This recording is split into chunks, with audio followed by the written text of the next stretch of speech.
Hello guys, कैसे हैं आप लोग। मैं रामदास और आज मैं आपको एक टॉपिक बताने जा रहा हूं जिसमें आपका टर्की ने जो है हमास को जो है अपनी कंट्री में इनवाइट करा है और उनको पूरी तरह से जो है सपोर्ट करने की बात करी है। बेसिकली अर्दोगान ने इनवाइट करा है हमास को तुर्की में, और हमास के जो है काफ़ी बड़े बड़े जो मिलिटेंट आउटफिट हैं वो टर्की में आए हैं और मीटिंग करके गए हैं। और उसमें ये भी बात सामने निकल के आई है, इसराइल ने यह दावा किया है कि टर्की ने ये बोला है कि हमास जो है आपका फ्यूचर में जो है टर्की का लैंड यूज़ कर सकता है अपनी एक्टिविटीज़ को करने के लिए, और टर्की जो है उनको पासपोर्ट भी जो है प्रोवाइड करेगा। तो बेसिकली जो है सबसे पहले हम ये समझते हैं कि हमास है क्या। हमास जो है आपका बेसिकली इसराइल में जो है दो जगह हैं बेसिकली पैलेस्टीनियन की। एक तो है आपका गाज़ा, गाज़ा पट्टी जो हिंदी में बोलते हैं गाज़ा स्ट्रिप, और दूसरी है आपका वेस्ट बैंक। वेस्ट बैंक में तो काफ़ी हद तक सरकार स्टेबल है। जो आपकी गाज़ा स्ट्रिप है, गाज़ा स्ट्रिप में क्या है आपका, वहाँ पे जो है एक मिलिटेंट आउटफिट है। मिलिटेंट आउटफिट किसने किसने बोला है, इसराइल ने बोला है, यूरोपियन यूनियन ने बोला है और यूएस ने बोला है। तो इसमें हमास जो है काफ़ी बार इसराइल पे जो है अटैक कर चुका है, रॉकेट लॉन्च कर चुका है, और इसराइल भी करता है। तो जो आपका हमास है वो 1987 में जो है फॉर्म्ड हुआ था, 1987 में वो बना था, और 2007 में वो पावर में आया था। गवर्नमेंट में भी वो काम करते हैं, अपनी अलग गवर्नमेंट चलाते हैं, बट इसराइल के ऊपर जो है वो अटैक करते हैं रेगुलरली, रॉकेट लॉन्च करते हैं। वो अलग बात है, इसराइल ने अपना आयरन डोम बना रखा है तो बहुत कम रॉकेट उसमें जो है एंटर कर पाते हैं। 100 में एक दो रॉकेट कहीं एंटर करते हैं। 95% एक्यूरेसी है उस आयरन डोम की बेसिकली। तो इसमें आपका जो है अर्दोगान ने जो है ये ओपनली जो है बुलाया है। बेसिकली जीसीसी जो कंट्री हैं, गल्फ कॉरपोरेशन काउंसिल, उसमें एक बहुत बड़ा रिफ्ट आने वाला है, वो टूटने वाली है। ओआईसीज़ की जो कंट्रीज़ हैं, ऑर्गेनाइजेशन ऑफ इस्लामिक कंट्रीज़, उसमें जो है दरार आ चुकी है। आप देखिए सऊदी, पाकिस्तान, टर्की अपना अलग है, ईरान अपना अलग पड़ चुका है। तो एक दो साल में आप देखेंगे कि जीसीसी या ओआईसी जो कंट्रीज़ हैं वो काफ़ी हद तक टूट जाएंगी। तो इसमें जो है आपका जब से यूएई ने जो है आपका इसराइल के साथ रिलेशनशिप पीस डील साइन करी है, अब्राहम अकॉर्ड, तब से जो है अर्दोगान जो है आपका जो है जीसीसी कंट्री के हेड, मतलब मसीहा बनना चाहते हैं, इस्लामिक वर्ल्ड के खलीफा बनना चाहते हैं वो। और उन्होंने मेडिटेरेनियन सी में भी बवाल काट रखा है ग्रीस के साथ।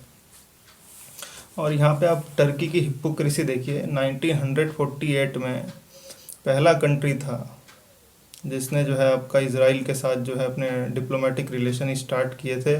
आज वही जो है इसराइल के अगेंस्ट में खड़ा है। बेसिकली जो है अर्दोगन, इसको हम अर्दोगन जो है अर्दोगन खड़े हैं। जैसे चाइना में जो है जी जिनपिंग खड़े हैं, तो मतलब बेसिक पॉपुलेशन को नहीं वहाँ कह रहे हैं, वहाँ के जो हेड ऑफ द डिपार्टमेंट है अर्दोगान, या फिर चाइना में शी जिनपिंग को आप ले लो। तो जो आपके अर्दोगान हैं वो जो है काफ़ी हद तक ऑब्सेस्ड हैं कि भैया हमको तो बनना है खलीफा, ठीक है। तो आपका जो है इसमें जैसा कि मैंने आपको बताया कि टर्की ने बोला है कि आप हमारी ज़मीन यूज़ कर सकते हैं, हम आपको पासपोर्ट देंगे। तो इसराइल ने भी ये कह दिया है कि हमने 70 सालों में पहली बार टर्की को हम एज अ पोटेंशियल थ्रेट देख रहे हैं। He is a threat to us, और जाहिर सी बात है थ्रेट भी है। तो फ्यूचर में आप देखेंगे कि यूएस के साथ टर्की के रिलेशन और बुरे होंगे, और कोई बहुत बड़ी चांस नहीं है कि इसराइल और यूएस जो है मिलके टर्की पे अटैक कर दें। पॉसिबल है, एब्सोल्युटली पॉसिबल है। तो जियोपॉलिटिकल चेंजेस जो हैं काफ़ी तेज़ी से हो रहे हैं मिडिल ईस्ट में, गल्फ कंट्रीज़ में। और इसमें आप देखिए आने वाले टाइम में जो है आपको यूएई ने कर दिया सपोर्ट, तो अब मान के चलिए इनडायरेक्ट सपोर्ट सऊदी का भी होगा। सऊदी ने करा नहीं है, लेकिन भीतर खाने में सऊदी का भी सपोर्ट है, क्योंकि यूएई और सऊदी लगभग एक ही साथ चलते हैं। तो यूएई ने करा है, आने वाले टाइम में सऊदी भी कर देगा। मोरक्को के साथ भी काफ़ी अच्छे रिलेशन हैं, अफ्रीका में है जो है आपका एकदम आप नॉर्दर्न एंड पे जो है वेस्टर्न साइड में देखेंगे तो मोरक्को है, वहाँ पे उसने भी सपोर्ट किया है। ओमान के यहाँ तो आप 2018 में यहाँ उन्हें विजिट किया ही था। बहरीन, इन्होंने सपोर्ट किया। तो बेसिकली अगर आप मैप देखेंगे मिडिल ईस्ट का, तो उसमें आपका सऊदी उसके बाद स्ट्रेट ऑफ हॉर्मुज़ पे आपका यूएई, उसके बगल में आपका बहरीन, इस तरफ नीचे आएंगे तो ओमान। ये लगभग एक टीम के प्लेयर हैं। उधर जो दूसरी टीम जो अब बन रही है उसका आपका ईरान, जो बिल्कुल अलग पड़ा है।